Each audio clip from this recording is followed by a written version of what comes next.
Awareness Month, I wanted to do one recording on what is type 1 diabetes and what it is not.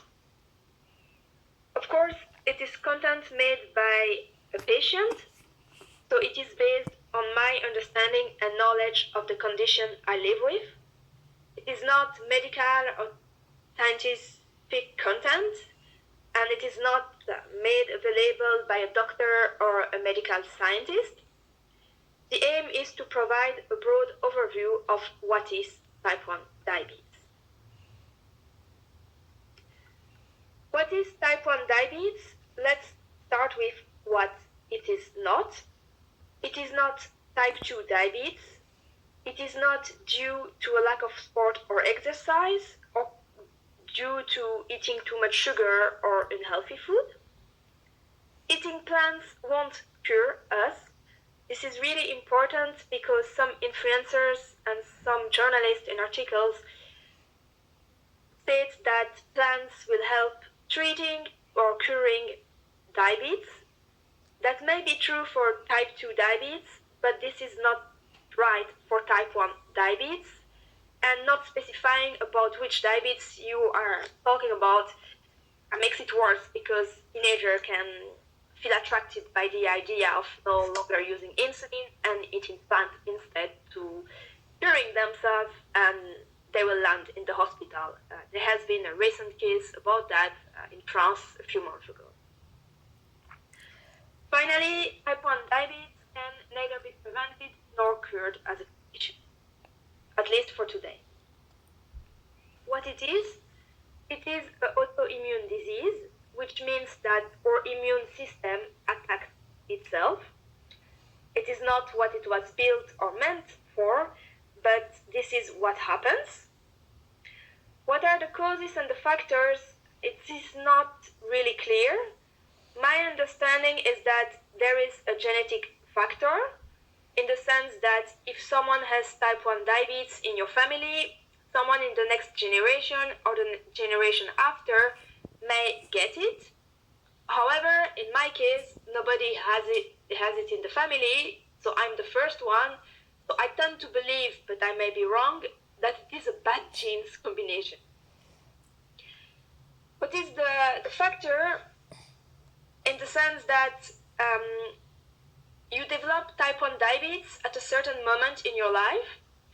Often it's kids and teenagers that show off the first symptoms of type 1 diabetes, but it may happen later on in life.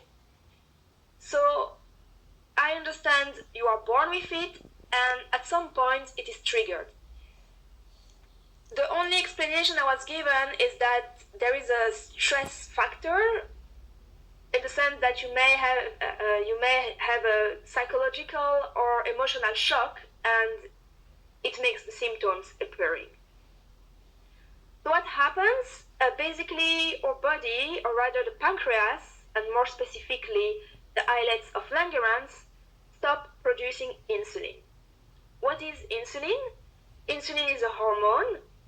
One of its functions is to transform the sugar we eat into energy. It's really broad and simple because it's a bit more complex than that. So what happens when you are type 1 diabetic? Your pancreas stops producing insulin, so the sugar you eat is not processed. And somehow I like the image of sugar piling up in your body. What do we have to do? Stop eating sugar won't help. Why? Because there is sugar in absolutely everything you can eat. And as the type 1 diabetic patient, we see it because we have to check our blood sugar level, which is our glucose level. And no matter what you eat, it will be affected if you eat, but differently and not necessarily at the same moment in time. For example, you have even sugar in very healthy food like fruits.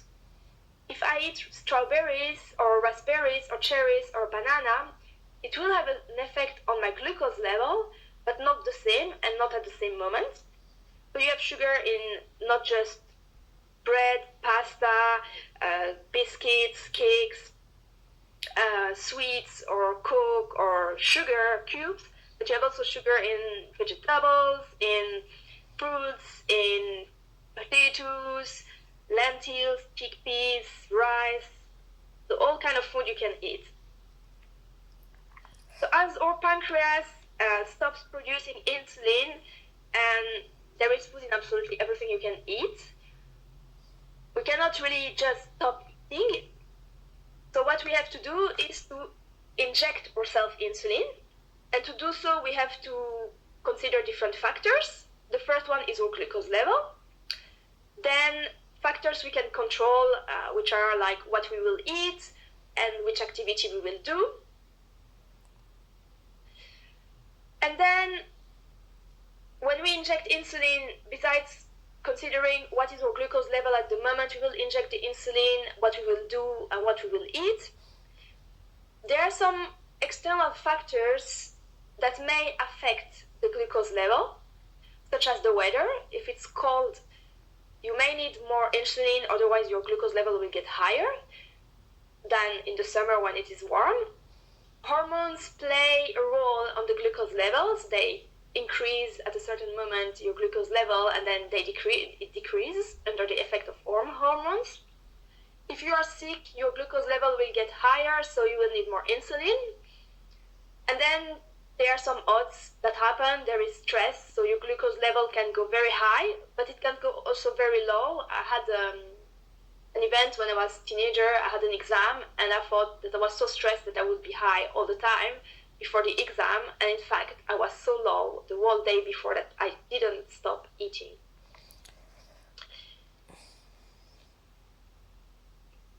And then you have some odds that happen just like this. You have the same life, nothing has changed, but at certain moments you don't know why you need less or more insulin. So we have to inject ourselves insulin, and to be careful to our glucose level, we have to keep the glucose level in a certain range. But it is not really easy, not just because there are different factors influencing the glucose level, but also because no matter how hard you try, you will never have a fully stable glucose level, and there are moments where you may have a low or high glucose level, which is like lower than the range or higher than the range. So if you are lower than the range, it's a hypoglycemia or hypo. People can see it because normally your face will become white, you will start shaking, you will become speechless, you will have problems seeing properly. What I find a bit confusing is that, for example, when I am low, I can think very clearly, but I'm not able to speak properly, or people do not understand what I try saying, and I understand what I'm told and I try to take notes, but I'm unable to write. If the hypo is really severe, you may look like you are drunk or under drugs. You may stop recognizing people, and you may become very aggressive. So the only action is to eat very fast-acting sugar, otherwise you will collapse and someone will have to call the emergencies. What is a bit complicated with hypo is that when you are low, you may feel very hungry. It's a kind of survival mood. And so you will start eating. You may have like a push to eat anything and to eat a lot, and you are not very conscious of what you are doing. So the reverse effect may be that at the end, you will start feeling better, but in fact you will start being too high and above the range because you ate too much. And this is a hyper that can also happen when you are sick, or if you didn't do enough insulin for what you ate, or just because you didn't do a lot of exercise, or just because you simply need more insulin. A hyper has less short-term consequences in the sense that than a hypo, in the sense that when you are in hypo and you take sugar, you will not feel the effect of the sugar immediately, so you may feel a bit bad for a while. A hyper, generally, you are thirsty, you are dizzy, you have a headache, and if it lasts, the only way to correct it is to do another insulin injection, even if you are out of your injection scheme, because usually we have injection schemes. Kids often have 2 injections a day with a mix of 2 insulins. one in the morning and one in the evening. People with an insulin pump have more injection across the day more often, but they inject themselves smaller doses than people like me with 4 injections a day at morning, lunch, dinner, and before going to bed. Both hypo and hyper can have disastrous consequences because you can collapse if you are in hypo, but if you are in hyper, you can do a diabetic ketoacidosis. What has happened to a few young people in the US because they could not afford insulin, and in the end they died from the diabetic ketoacidosis. My way of understanding it is an image. In fact, it's that you have no insulin and sugar piles up in your body and you end up being poisoned by it. But it's a way for me to explain it. I'm not sure this is the best scientific way to explain it. So in short, diabetes is an invisible and autoimmune disease. Our pancreas stopped working properly, so we have to do the job of the pancreas. We have to keep our glucose level in a range, but we do not always manage to do it for the whole day and to keep it stable as long as possible. And well, there are some odds that may influence sugar level.